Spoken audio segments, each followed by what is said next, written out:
Bonjour très chers frères et sœurs, merci de me recevoir chez vous. Je suis votre frère le docteur Raphaël Ekamba. Et en tout cas, mbote mingi. Et puis, nzambe papa mbola bino, surtout pour nos commentaires, pour nos abonnements, et puis pour nos partages, et puis pour nos likes. C'est comme je dis toujours, ceux qui vraiment vous trouvez quelque chose de bien, ou même quelque chose sur lequel on peut discuter, partager cela à une autre personne, comme ça on peut réfléchir ensemble. Ce qui est important pour nous, c'est la libération du Congo, le développement du Congo, l'émergence du Congo. Et surtout pour moi, par exemple, parce que moi je suis un homme d'église, je veux que le Congo entre dans sa destinée. Le Congo entre dans sa destinée. Et ça, c'est ce qui est vraiment la chose la plus importante pour moi. Alors, Bandeko, permettez-moi d'être un peu direct. Nazomona ke bato ba Congolais belé na habité, c'est mon sentiment. Surtout nazomona ba consultation ezoleka kuna na Kinshasa tout ça. Je sens que l'essence est d'urgence. Et puis, l'essence vraiment d'urgence est de comprendre que ce pays-là est en danger. La République démocratique du Congo est en danger dans son intégralité. Je dois être vraiment clair que la République est en danger. C'est possible que nous perdions la partie est de la République. C'est possible. Je ne dis pas que ça va se passer comme ça, mais c'est possible. D'ailleurs, c'est le plan des Rwanda de Kagame depuis toujours. C'est le plan du Kagame depuis toujours. Bon, il faut bon dans l'interview, quand il est en train de remettre en cause les frontières de 1885, quand il est en train de dire que toutes ces parties-là nous appartenaient, quand il est en train de dire que la guerre va se passer là-bas, quand il est en train de dire tous Makambouazou Bawana, c'est ce qu'il est en train de Yakokanisa. Il pense à ça et il veut cela. En tout cas, ce qu'il n'a pas de problème à ba minéré, nyon sweza wana obitumba keza mituba minéré, ya minéré. Pardonnez-moi, c'est lapsus. Vraiment, ce que l'Okezo Simba Rwandais, c'est le problème de terre. Ils veulent avoir de terre parce que le Rwanda est coincé. La densité de la population qu'on a, Rwandais est coincé. Et le gouvernement rendu ça, ils veulent de terre en Zambie, ils veulent de terre au Congo-Brazza, ils veulent de terre ils ont demandé aussi en Centrafrique. Donc, c'est un problème de terre. Alors, c'est quoi? Où est l'endroit où il y a beaucoup plus de terre et beaucoup plus propre, beaucoup même plus proche du Rwanda que tous ces endroits que je vais de citer? Si nous réfléchissons bien, c'est la partie est. Alors, ce que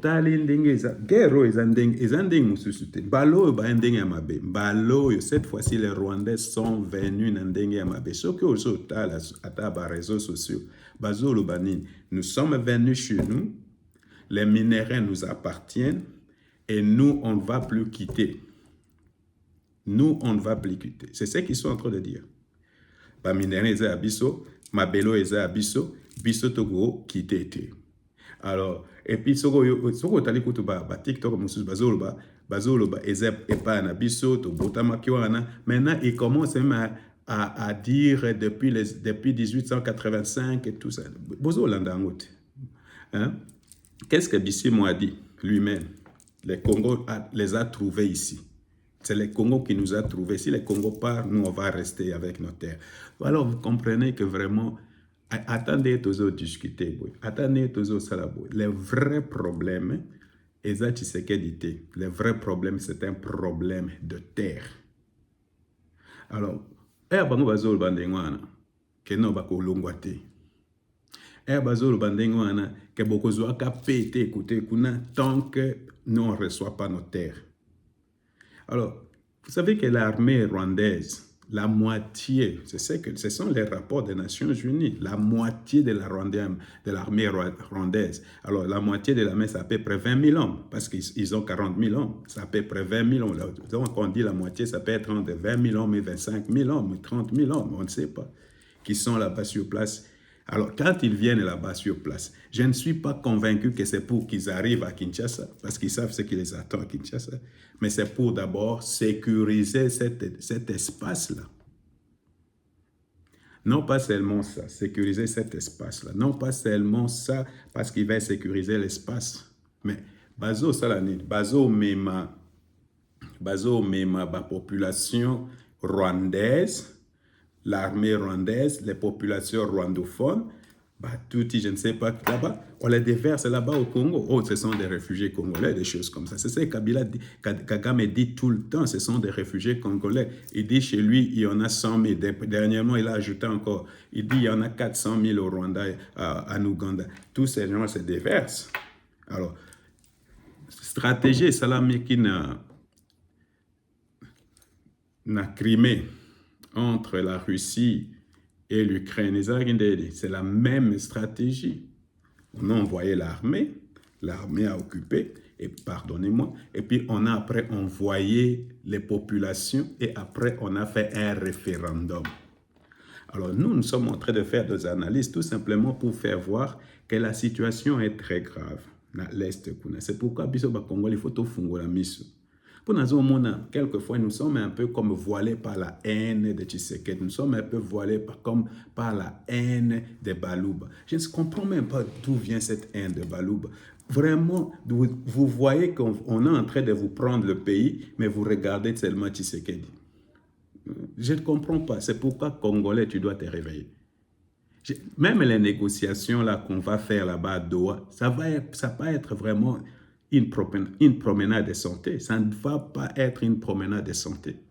C'est très difficile parce que ces gens-là occupent le terrain. C'est pourquoi, tout au départ, moi, je ne suis pas pour les négociations. Je veux que cette histoire se résout par la guerre parce que par la négociation, je ne sais pas comment ça va finir.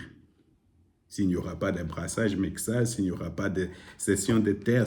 Alors, c'est très difficile. C'est pourquoi, Congolais, nous sommes dans une situation difficile. Difficile. Alors, moi, personnellement, je ne crois pas qu'il y aura balkanisation. C'est un mot que j'utilise difficilement parce que je n'y crois jamais. Mais à ce moment ici, je vois la balkanisation. À ce moment présent ici, je suis en train de voir cela d'une certaine façon. C'est vrai que les Congolais de l'Est ne vont pas l'accepter. Mais si vous arrivez à faire un référendum et qu'ils sont majoritaires et qu'ils gagnent, qu'est-ce qui va se passer?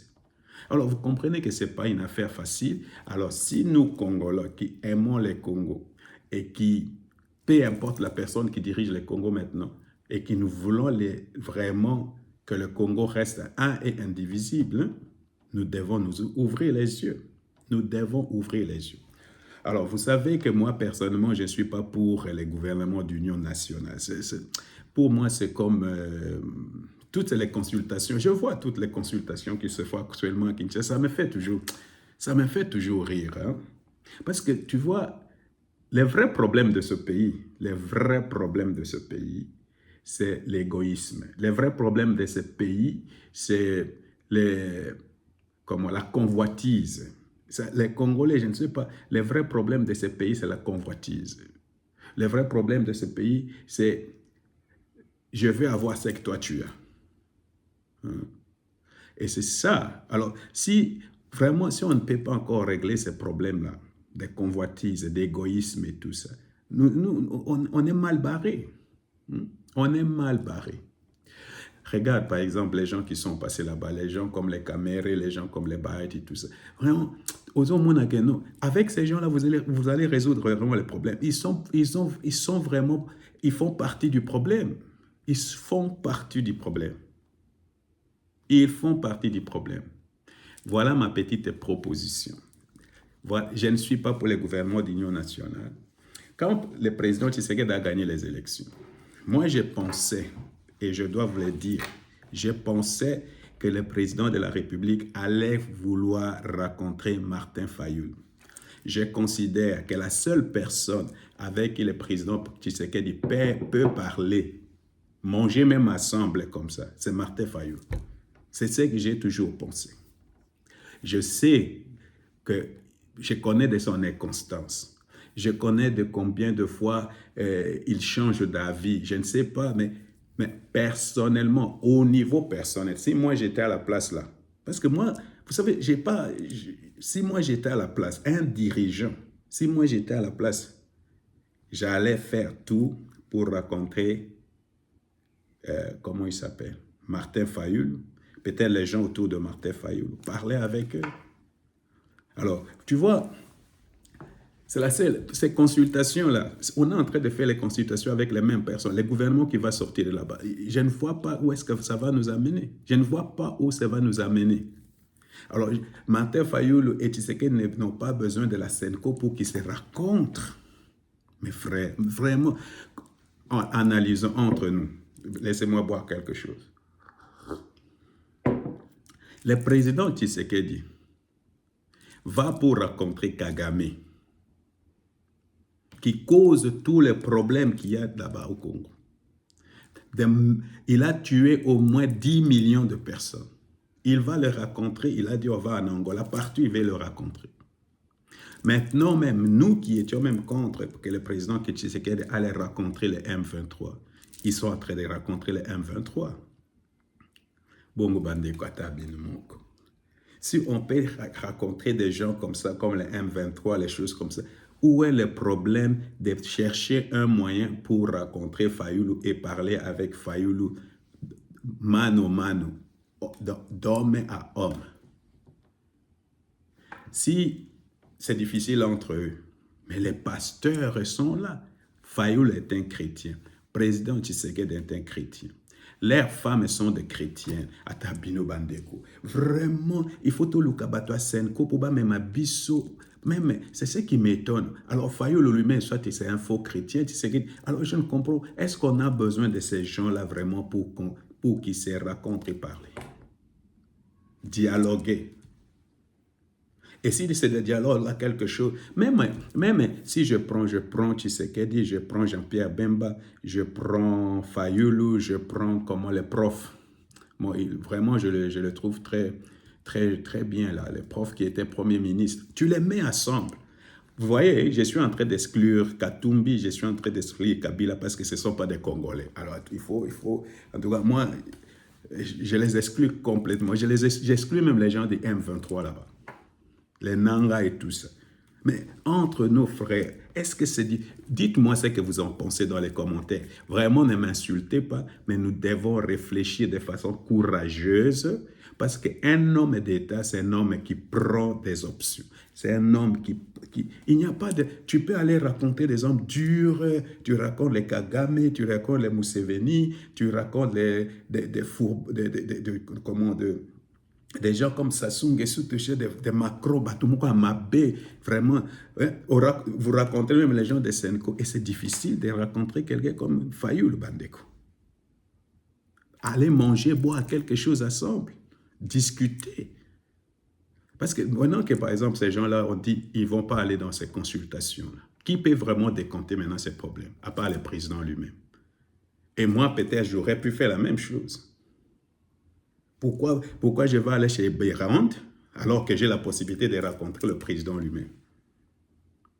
Même les Mukaba et les Mukeba et tout ça. Parce que c'est vrai, dans une certaine mesure, la Bible dit un royaume est divisé, ne subsiste pas. Ça, c'est une vérité. Alors, quelquefois, il faut vraiment essayer d'alléger certaines frustrations, tout simplement en s'humiliant. Il y a quelque chose que le président m'a étonné pour son humiliation. Le président m'a vraiment étonné pour son humiliation. Parce que tu sais, quand le pasteur Roland Dallot a dit quelque chose là, sur la dîme et des choses comme ça, il y avait des gens qui disaient ils vont attaquer l'église du pasteur Diallo. Ce dimanche-là, le président est allé dans cette église-là. C'est ça, parce qu'il y a Batobalo Baka. Oh non, pour Nani Bozo soutenir Tshisekedi. Voilà des choses pour lesquelles je soutiens Tshisekedi. Parce que c'est, tu sais, c'est de l'humilité. Vraiment, c'est de l'humilité. Et moi, bino balouba, balouba, orgueil. Bino, c'est vous qui avez des problèmes avec les balouba à cause de leur orgueil et tout ça. Qui n'a pas d'orgueil entre nous ici? Hein? C'est le péché même originel, l'orgueil. Mais ce type-là, il s'est humilié, il est allé là-bas, il a rencontré les pasteurs Diallo, ils ont parlé. Et c'est la même chose qui doit se passer entre le président Tshisekedi et Fayulu. Ils se mettent ensemble, peut-être leurs femmes, pas au travers de leurs femmes. Et puis, le problème, c'est toujours l'entourage, les gens qui entourent. Pourquoi? Parce que les gens qui entourent ne veulent pas du bien de ces pays. Tous nous savons. J'ai suivi, mais c'est Forrest là qui l'a dit. Tshisekedi a la volonté de faire de ces pays quelque chose, mais c'est son entourage. Et je vois l'histoire se répéter pour les gens de mon âge qui ont vu l'AFDEL entrer. Croyez-moi, si Kabila avait écouté ce que,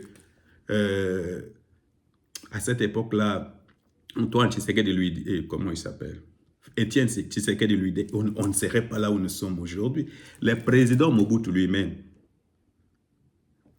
Étienne Tshisekedi l'a visité à France. Il est rentré pour bâtir le premier ministre, à qui changé. Tout ça, l'histoire se répète toujours. Alors, quand est-ce qu'on va arriver à casser vraiment ces malheurs, cette malédiction que les choses se répètent? J'insiste, si le président peut aller rencontrer les gens du M23, il peut aussi de lui-même, par son initiative, rencontrer, comment il s'appelle, Fayulu, les Moukébaï, parler avec eux, et c'est tout. Où est le problème? Et écoutez ce qu'ils veulent dire. Ça va du Congo. Alors que faire des consultations, comme je vois là, qui ne vont pas nous amener, et ça nous amènera nulle part, ces consultations-là. D'ailleurs, entre-temps, s'il faut recommencer à faire encore un gouvernement, je venais de faire une vidéo dernièrement pour vous dire qu'il n'y a pas de résultat. Ça va être un éternel recommencement. On recommence, mais ça nous amène nulle part. C'est pourquoi je suis d'avis, j'ai été déjà d'avis après les élections, quand le président a gagné, qu'ils doivent faire quelque chose pour rencontrer Fayulu. Ce sont des frères en Christ et ils n'ont pas besoin de la Senko pour cela. D'abord, les gens de Senko, alors là, parlons maintenant un peu de la première ministre. Vraiment, ça, c'est une humiliation. Ça, c'est une humiliation. Tu démontres, frère, de notre frère Fiston Kabea qui a été tué. Namoni communiqué oh non, bien, les enquêtes elles sont en cours, il faut arrêter des supputations. Vous savez, beaucoup, n'a habité. Alors, pourquoi la première ministre n'est pas, pourquoi de communiquer? Pourquoi tu ne passes pas là devant tout le monde et tu dis je m'excuse et on va faire les... Je ne comprends pas cet orgueil. D'abord, vous êtes médiocre. Il n'y a pas de résultats. Vous êtes médiocre. La première ministre est médiocre, si vous ne savez pas. Vraiment, si on doit être vraiment dire les choses, elle est médiocre. Qu'est-ce qu'elle a fait jusque-là? Je vois quelqu'un qui passe là, non, ou tout ça. Seulement quand vous êtes en Kinshasa, solo bon, mais quand est-ce qu'ils vont finir les solos là? Là où ils habitent. C'est pour cette raison que je communiqué oh non, banquette tout ça. Il paraît que bazo menacé nandeko ya policier musu soana dénoncé kibang. Est-ce que vraiment mboka na biso, est-ce que c'est tout ça na jungle? C'est toujours la loi du plus fort. Alors, c'est vous-même qui donnez ce loi-là que non, il ne faut pas de sens unique. C'est vous-même qui ne les respectez pas. C'est vous-même. Alors, qu'est-ce qu'il y a dans ce pays? C'est pourquoi moi, je pense que vraiment, normalement, ces gens-là, ça ne peut pas rester là-bas. Ça ne peut pas rester au niveau que nous, on fait des communiqués, les Moutamba font des communiqués, la première ministre, non, ça ne peut pas rester à ce niveau-là. Il faut qu'il y ait des responsabilités. Il faut qu'il y ait un changement. Il faut passer à la télé pour s'excuser et dire on va faire les sens uniques et des choses comme ça. Moi, je ne sais pas où est-ce que nous allons dans ce pays. Je ne sais pas. Je ne sais pas. Pour ça révolte. Au moins, il y a des gens qui sont en train de soutenir maman soumise à la situation. Il faut penser que c'est qu'ils ont découvert la famille.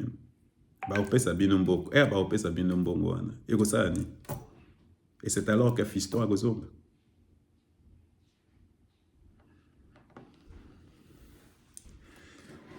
Oh, il y en a maintenant qui commencent à dire qu'il faut des vidéos, vraiment, et ça c'est un raisonnement ça. Quelqu'un est mort, vous voulez des vidéos. Quelle vidéo?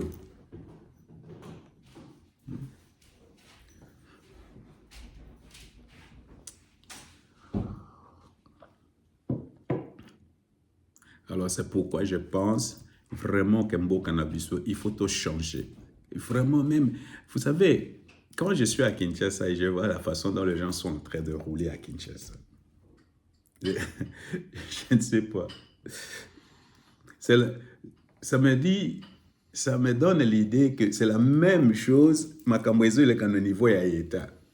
Désordre à Ningwana. Désordre le niveau ya gouvernement. Désordre dans la route, c'est le même désordre qu'il y a dans les... Parce que vraiment, tu sais qu'on dit souvent que les routes parlent, hein, les routes parlent. Donc, tu n'as pas besoin de ce désordre-là, tout ça. Mais ça prouve qu'il y a quelque chose, ça vient de la tête de l'État et c'est un désordre. Alors, maman, Anna, il faut apprendre les responsabilités. Elle doit passer pour nous dire pourquoi on doit tuer quelqu'un tout simplement parce qu'elle roule à sens unique.